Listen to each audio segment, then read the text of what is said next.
I'm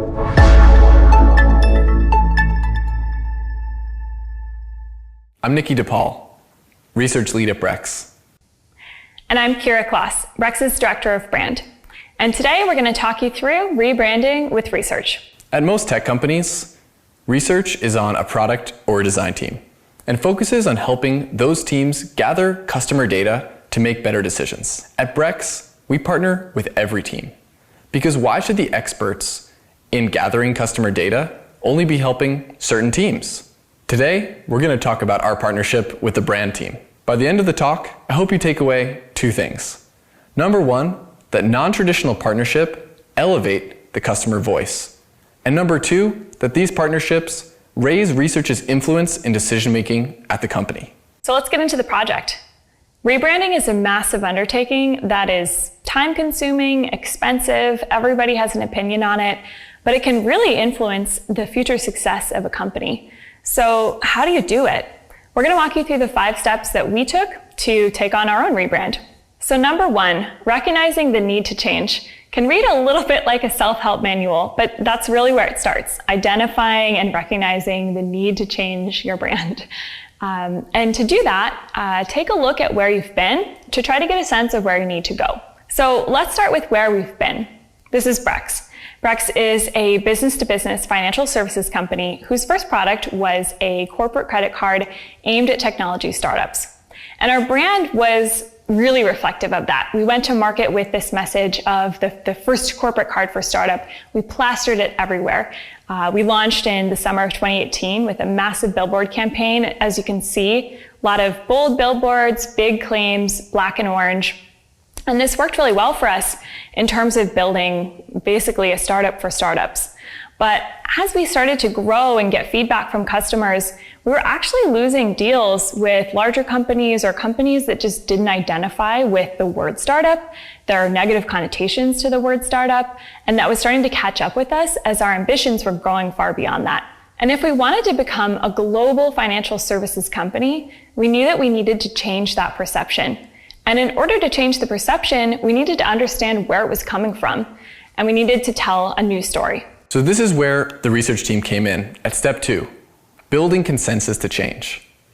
The brand team had enough qualitative data to have some hypotheses about what we should be doing next or where the gaps might be in our current brand. But there wasn't broad consensus at the company, especially at the executive level, of the proper investment in this project and really what our brand really wanted to be or should be moving forward. So this is where research stepped up to the plate. We wanted to help provide 3 data inputs to help them make these investment decisions. To make these decisions, leadership needed to understand 3 things. Number 1, the echo chamber. These are the subconscious or even unconscious assumptions that are driving a lot of the decisions we're making internally. It's what we think of ourselves. Number 2 is what our current customers think about our brand. And number 3 is what the future markets that we want to serve are looking for in a financial services brand. One great thing about non-traditional partnerships is that they don't require non-traditional methods. So we started out by gathering data with an old favorite, surveys. We surveyed each group, the echo chamber, that is internal employees, our current customers, and future markets that we were interested in, through a third-party survey provider. We started out by asking a pretty simple question. How would you describe Brex? And we immediately were able to identify some key gaps between what our customers thought about our brand and what we as employees and leaders thought about our brand. Internally, we described Brex as bold, sleek, and aggressive, while our customers described our brand as helpful, simple, and professional. These are very different directions for a brand to go, and really helped our brand team and our leadership align on why we needed to change the story we were telling. We also dug into the psychographic elements of our current customers and future markets. And again, we quickly saw differences. Our current customers describe themselves as highly analytical.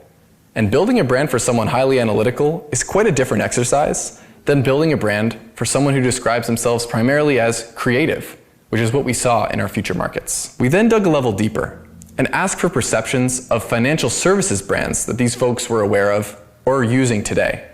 And we saw even starker differences.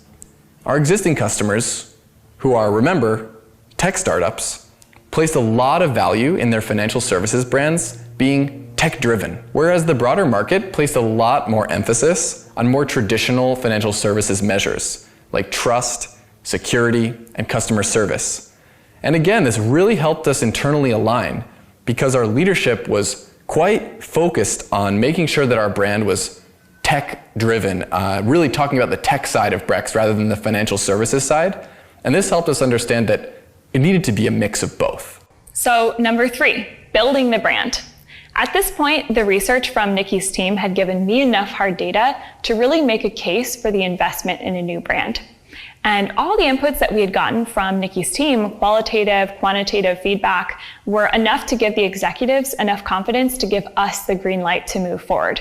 So we hired an agency. And of course, the first thing that we did was onboard them with all the learnings that we had just gotten from Nicky's team, from research. We wanted them to understand where we had been, where we were going, what did the customer think of us, and what did future markets want from us.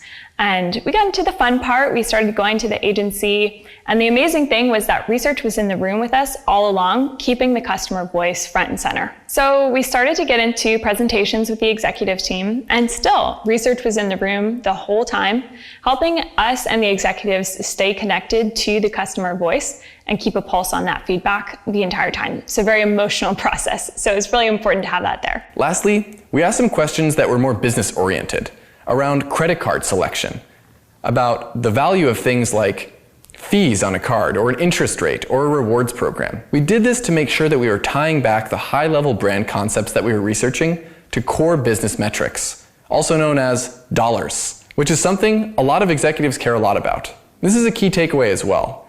You always want to try to tie your research work back to what your stakeholder cares about. Dollars is something that a lot of executives care a lot about. There are other things too that we'll talk about more in a moment. These sessions were key because it allowed us to really make sure that the customer voice was staying front and center in these big decisions that were being made by top executives. Executives care a lot about the bottom line. They also care a lot about projects with emotional resonance, colors, symbols, the brand. And when you're in the room with executives on projects that they really care about, the research team's influence grows that much more, especially as you earn their trust by bringing important insights into the discussion. So everything was going pretty well. You can see on the screen we were moving in a really exciting direction. I was personally pretty excited about it. But, well, Kira, maybe you can talk about what happened next. Yeah, we fired the agency. It was a really tough moment. The executives felt like the agency didn't really get their vision. They didn't feel confident about where the new brand direction was headed and decided that it was time to part ways. So obviously a hard moment for me. I felt like I failed. It was my first time leading a major rebrand end-to-end at this scale with an agency that my team and I had personally pushed for. And the most frustrating part was that when it was time to give the agency the bad news, we still didn't really understand the vision that our leadership team, our executives, was looking for. And it meant that the foundation that we'd provided the agency with at the start was somehow flawed. And we knew we had to identify what that foundation would be if we were going to move forward and make the rebrand successful. It was a pretty tough moment for me as well. Was the data we gathered inaccurate? Was the approach I had taken the wrong one? My biggest fear of all was that personal preference would carry the day, even though we had data that was pointing us in a pretty clear direction. And I'll bet that's a feeling a lot of you have had in the research role. You're always trying to bring data to make better decisions, and yet time and time again, someone's personal preference or an assumption without data behind it ends up leading to the decision that gets made. And what is research, if not the bridge between people's gut feelings and the data that we're gathering from the customer voice? We knew that we needed to build that bridge even more than we had been, so we recommitted to practicing empathy with our internal stakeholders. So we needed a reset. We needed to really clearly define a strategy that we were all solidly aligned on before we could move forward. And as Nicky was just saying, we noticed a lot of the feedback coming from the executives in this first go-around was coming from the gut rather than being based on the data. So before we could even think about restarting the design work, we spent 2 months with the leadership team solidly aligning on that strategy, creating just words on a page, but creating a mission, a brand personality, a core brand idea, an elevator pitch to make sure we were 100% aligned on those core pieces of the strategy before kind of opening up the can of worms of the rebrand again. And another challenge that we had faced through this process was not really knowing when things were finalized or signed off on. So we had the leadership team commit to giving us feedback within 48 hours, and that would ensure that our work would be unblocked and we could keep moving forward. And it worked. Going through that more rigorous exercise helped restore everyone's confidence, mine, Nicky's, the executives, and we had a mission that our executives felt proud of, and we were ready to move forward and find a new agency. But our second chance would be our last chance. And our CEO even said so. It was just a passing comment, but he said, hey, if this doesn't work, we'll just stick with the old brand. And at that moment, I knew it was going to work because it had to. I remember him saying that as well.